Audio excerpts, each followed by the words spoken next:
Hi hello welcome to my ఇంటి రుచులు only vegetarian. అందరూ ఎలా ఉన్నారు? వీడియో అప్లోడ్ చేసి చాలా రోజులు అయింది. సంక్రాంతిని ఎలా సెలబ్రేషన్ చేసుకున్నారో కామెంట్ చేయండి. మేమైతే చాలా బాగా సెలబ్రేషన్ చేసుకున్నాము. సంక్రాంతి అయ్యింది, నాకు కూడా కొద్దిగా రొంప చేసి ఇలా గొంతుకి పోయింది. అందుకని 1 వీక్ అయిపోయింది వీడియో అప్లోడ్ చేసి. ఇంకా చాలా లేట్ అవుతుందని కొద్దిగా వాయిస్ డిఫరెంట్గానే ఉన్నా కూడా వీడియో అప్లోడ్ చేసేస్తున్నాను. ఈరోజైతే టేస్టీ క్రిస్పీ కంద ఫ్రైని ఎలా ప్రిపేర్ చేసుకోవాలో ఈ వీడియోలో చూద్దాము. సాంబార్ రసం ఏదైనా చేసుకున్నప్పుడు సైడ్ డిష్గా ఈ కంద ఫ్రైని కాంబినేషన్గా పెట్టుకుంటే కనుక చాలా టేస్టీగా ఉంటుంది. పైన క్రిస్పీగా లోపల సాఫ్ట్గా చాలా బాగుంటుంది ఈ కంద ఫ్రై. ఇక ఆలస్యం చేయకుండా వీడియోలోకి వెళ్ళిపోదాము. ముందుగా కందను చెక్కు తీసేసుకుని ఇలా పీసెస్ లాగా కట్ చేసుకోవాలి. అన్నీ కూడా ఈక్వల్గా ఉండేటట్టుగా ఈ సైజులో కట్ చేసుకుంటే సరిపోతుంది. ఇవి మనం చింతపండు నీళ్ళల్లో ఉడకబెట్టుకుని ఫ్రై చేసుకుంటాం కాబట్టి పుల్లగా చాలా టేస్టీగా ఉంటుంది. నేను ఒక 1/2 kg వరకు కందను తీసుకుని ఇలా ముక్కలుగా కట్ చేసుకున్నాను. తర్వాత పెద్ద నిమ్మకాయ సైజు అంతా చింతపండుని ఇలా రసం తీసుకుని వేసుకోవాలి. అవసరమైతే మరికొద్దిగా వాటర్ వేసుకుని తర్వాత ఇందులోకి టేస్ట్కి సరిపడా ఉప్పుని వేసుకోవాలి. నేనైతే కల్లుప్పుని వేస్తున్నాను. ఇది లేకపోతే నార్మల్ సాల్ట్నైనా కూడా వేసేసుకోవచ్చు. తర్వాత 1/2 టీ స్పూన్ పసుపును కూడా వేసుకుని స్టవ్ పై పెట్టుకుని ఈ కందని సాఫ్ట్గా ఉడికించుకోవాలి. మనకు కంద త్వరగానే ఉడికిపోతుంది. లేదంటే కుక్కర్లో పెట్టుకుని ఒక 1 విజిల్ రానిచ్చుకున్నా కూడా సరిపోతుంది. చూడండి, కంద సాఫ్ట్గా ఉడికిపోయింది. ఇలా మనం చింతపండు నీళ్ళలో ఉడకబెట్టుకోవడం వల్ల పుల్లగా టేస్ట్ చాలా బాగుంటుంది. ఇలా మనకు కంద సాఫ్ట్గా ఉడికిపోవాలి. ఒక 90% వరకు ఉడికినా కూడా సరిపోతుంది. మరి ముద్దలాగా అవ్వకూడదు. అలాగే కంద పీసెస్ని కొద్దిగా పెద్దగానే కట్ చేసుకుంటే బాగుంటుంది. లేదంటే ఉడికించే టైంలో మనకు పేస్ట్ అయిపోతాయి. ఇప్పుడు ఈ వాటర్ అంతా కూడా డ్రైన్ చేసేసుకుని ఈ కంద ముక్కల్ని ఇలా ఉంచుకుని ఇప్పుడు ఫ్రై చేసుకుందాము.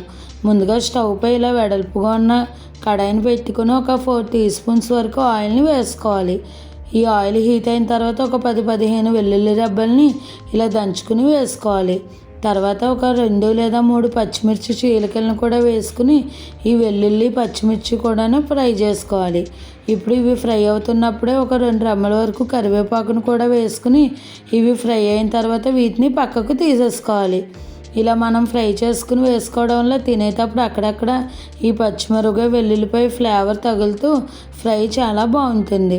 ఒకవేళ ఇవి వేసుకోకుండా నార్మల్ కంద ముక్కల్ని ఫ్రై చేసేసుకున్నా కూడా పర్వాలేదు. ఇప్పుడు మనం ముందుగా ఉడికించి ఉంచుకుని కంద ముక్కలను వేసుకుని హై ఫ్లేమ్లో కలుపుకుంటూ ఫ్రై చేసుకోవాలి. ఇలా హై ఫ్లేమ్లో ఫ్రై చేసుకోవడం వల్ల మనకు కంద ముక్కలకి పైన లేయర్ అన్నది క్రిస్పీగా ఉంటుంది. అలాగే ఫ్రై అయినట్టు కూడా బాగా తెలుస్తుంది. చూడండి, ఇలా మిక్స్ చేసుకుంటూ ఇలా ఫ్రై చేసుకుంటూ ఉంటే మనకు పైన ఉన్న లేయర్ మనకు క్రిస్పీగా అవుతుంది. చూడండి, కంద ముక్కలకి పైన ఉన్న లేయరు గోల్డెన్ బ్రౌన్ కలర్లోకి అయ్యింది. ఇలా ఫ్రై అవుతే మనకు పైన క్రిస్పీగా లోపల సాఫ్ట్గా బాగుంటుంది. ఇప్పుడు ఒక 1 టీ స్పూన్ లేదంటే మీరు కారానికి తగినట్టుగా పచ్చిమిర్చిని అలాగే సాల్ట్ కూడా చూసుకుని తక్కువైతే కనుక వేసుకుని అంతా ఒకసారి మిక్స్ చేసుకోవాలి. అలాగే ఈ కంద ఫ్రై మనకు వేడిగా అప్పటికప్పుడు ఫ్రై చేసుకుంటేనే చాలా బాగుంటుంది. చల్లారిపోతే అంత బాగుండదు. అలాగే ఇప్పుడు ముందుగా ఫ్రై చేసుకుని పచ్చిమిర్చి వెల్లుల్లి రెబ్బలను కూడా వేసేసుకుని అంతా కూడా మిక్స్ చేసుకోవాలి. మనం తినే ఒక పావు గంట ముందు ఈ కంద ఫ్రైని ఫ్రై చేసుకుంటే కనుక రైస్లోకి చాలా బాగుంటుంది. అంతేనండి, ఎంతో సింపుల్గా కంద ఫ్రైని ప్రిపేర్ చేసేసుకోవచ్చు. చూసారు కదా ఎంత సింపుల్గా ప్రిపేర్ చేసేసుకోవచ్చో. టేస్ట్ కూడా చాలా బాగుంది. మీరు కూడా ఈ రెసిపీని ట్రై చేసి ఎలా వచ్చిందో నాకు కామెంట్ చేయండి. చూడండి, కంద ముక్క ఎంత సాఫ్ట్గా ఉందో, అలాగే పైన కూడా క్రిస్పీగా చాలా బాగుంది. ఈ కంద ఫ్రై వేడిగా తింటేనే రుచి చాలా బాగుంటుంది.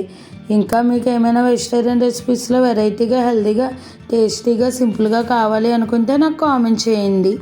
ఈ రెసిపీ కనుక మీకు నచ్చినట్టయితే లైక్ చేసి షేర్ చేసి కామెంట్ చేసి నా ఛానల్ సబ్స్క్రైబ్ చేసుకుని పక్కనే ఉన్న బెల్ ఐకాన్ క్లిక్ చేయడం మర్చిపోకండి.